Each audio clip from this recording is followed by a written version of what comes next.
Physical refining செய்யப்பட்ட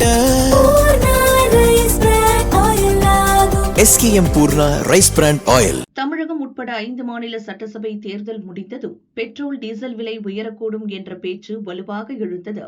லோக்சபா எதிர்க்கட்சித் தலைவர் ராகுலும் தேர்தலை மனதில் வைத்தே எரிபொருட்களின் விலையை மத்திய அரசு உயர்த்தவில்லை என விமர்சித்திருந்தார். ஆனால் இப்போதைக்கு விலை உயர்வு இருக்காது என மத்திய அரசு தரப்பில் திட்டவட்டமாக தெரிவிக்கப்பட்டிருந்தது. இந்த சூழலில் நேற்று திடீரென கடைகளுக்கான கேஸ் சிலிண்டரின் விலை உயர்த்தப்பட்டது.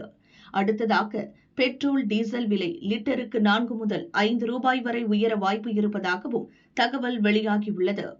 அதேபோல் வீடுகளுக்கான கேஸ் சிலிண்டர் விலை 40 முதல் 50 ரூபாய் வரை அதிகரிக்கக்கூடும் எனவும் தெரியவந்துள்ளது. மேற்காசிய போர் பதற்றத்தால் சர்வதேச அளவில் கச்சா எண்ணெய் விலை உயர்ந்தது.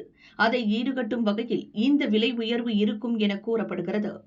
இதுகுறித்து பொருளாதார நிபுணர்கள் கூறியதாவது: சர்வதேச எரிசக்தி சந்தையில் ஏற்பட்டிருக்கும் விளைவுகளை அரசு உன்னிப்பாக கவனித்து வருகிறது.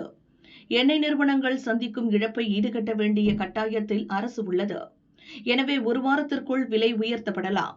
பெட்ரோல் டீசல் மற்றும் கேஸ் சிலிண்டர் விலை உயர்த்தப்பட்டால் போக்குவரத்து செலவுகள் அதிகரிக்கும், அத்தியாவசிய பொருட்களின் விலையும் உயரும் என்றனர்.